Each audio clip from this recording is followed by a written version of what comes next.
Roy, I'm a petty officer in the Royal Australian Navy, clearance diver, joined in 1985 and part of the South Australia's Navy Community Engagement Program. Hi, I'm Kirsty. I'm also a petty officer in the Royal Australian Navy. My job role is personnel, so HR, and I joined in 1985. So, my name's Able Seaman Corey Wilcock. I'm also a clearance diver. I've served in Clearance Diving Team 1 and Clearance Diving Team 4, and currently in Adelaide. Morning, Lieutenant Dave Dawes. I'm the Executive Officer of Navy Headquarters in South Australia. Technically in command of this following people here this morning. I am also a mine warfare and clearance diving officer, much the same as Troy and Corey. I joined the Navy in 1980. Well, do you want to start us off then? Can you tell us a bit about why it's so important for you guys as representing the Navy to be here today on the 50th anniversary of the Battle of Long Tan? Sure. First and foremost, as serving ADF members, we look back on occasions such as this and what happened in the Vietnam War and the people who served there as part of our benchmark for how we serve our country right now. The dedication, the courage, the commitment that the servicemen showed back there, that provides the inspiration for us to, and the benchmark for us to serve now. Cool. And who wants to give me a bit of a history on, the clearance divers? Over to Troy. Over to Troy. So the clearance diving branch formed after the end of World War II. A lot of sea mines and that were used. The job of a clearance diver is clearing these sea mines and explosive ordnance around ships and harbours and water areas.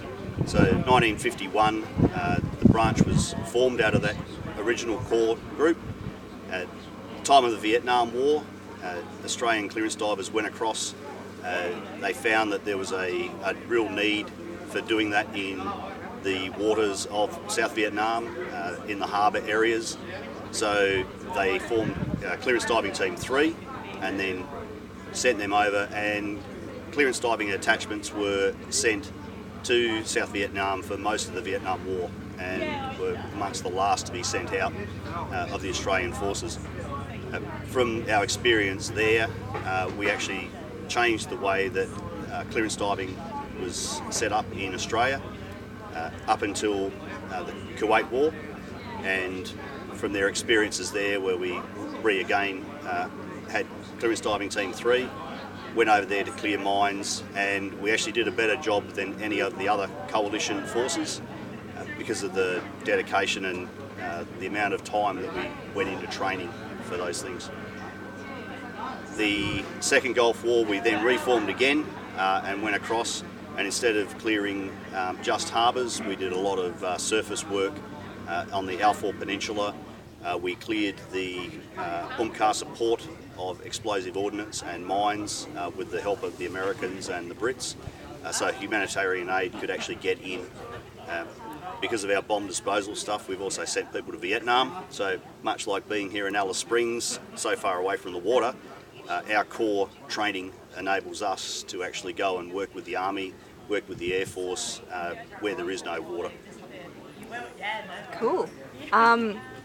I guess for whichever of the other two would like to answer this question, how has the nature of what you do changed since Vietnam? Like today, the Navy and what clearance divers do is quite different from, 50 years ago.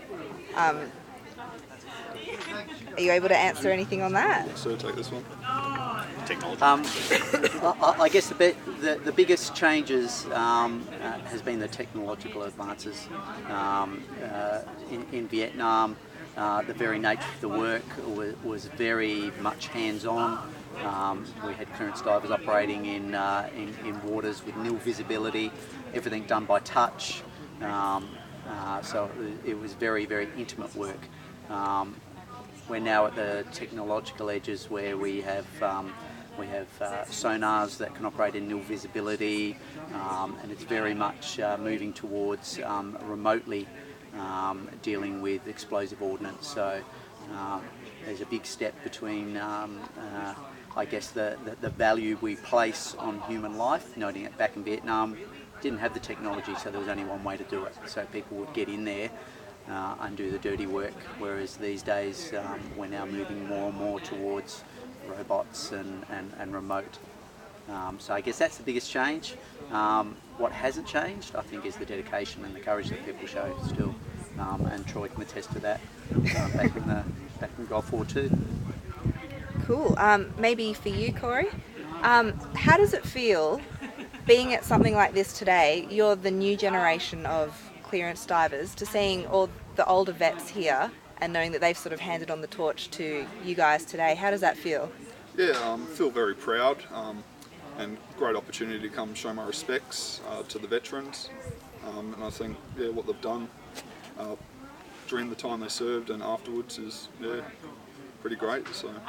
And why did you join the Navy? Had a keen interest in the water and an opportunity to serve my country. So found it quite rewarding. Do you want to answer a similar question like that? Why did you first join the Navy? I joined the Navy predominantly because my mum had served in the British Army and my dad had served in the Air Force in World War II. So I wanted something different. I'd done work experience at HMAS Encounter when I was in year 12, and I just thought it would be something completely different. All my friends were going off to uni or getting boring secretarial jobs in offices. I didn't want to do that, so hence I joined the Navy, and 31 years later I'm still here. So for you it's quite a personal experience of, the torch being passed down from your parents to you. How does that impact you on a daily basis? I think I appreciate it more now than I did when I first joined. Like when I joined, it was just, at the time it was a job. Whereas as you get older and you meet more people and you do more Anzac days and you do services like this morning, you get a better understanding of what these people went through and how we are still trying to pass that on now. And because I've got kids of my own, I'm trying to instill into them, this is why we live where we live and how we live, because of not just the Vietnam veterans, but previous wars as well, and also the Gulf Wars, and even today with them fighting in Afghanistan as well. So it just makes you very humble that we're lucky where we are. Wow, I've got really good answers. Do any of you want to add anything to this that you want to throw out there to people watching? I'll just throw one. Yeah. I just want to share a personal story of my own. I served in Gulf War I on board HMAS Sydney, and I vividly recall our very first port of call when we returned after 7 months over in the Gulf was Brisbane. So there was a big homecoming parade, and I'll never ever forget, as we were sailing to the port of Brisbane, the very first group of people who were there to greet us were the Vietnam veterans. And harking back to this morning's service, and a couple of statements were made about how they were never recognised when they came back. None of the Vietnam veterans that I've ever known have ever taken that as a chip on their shoulder, and they were always the first ones who would acknowledge other people. So that's my personal experience and personal thanks to the Vietnam veterans. Wow, that's an awesome story. Well, thanks so much, guys. No, it's really special to have you guys do this for us.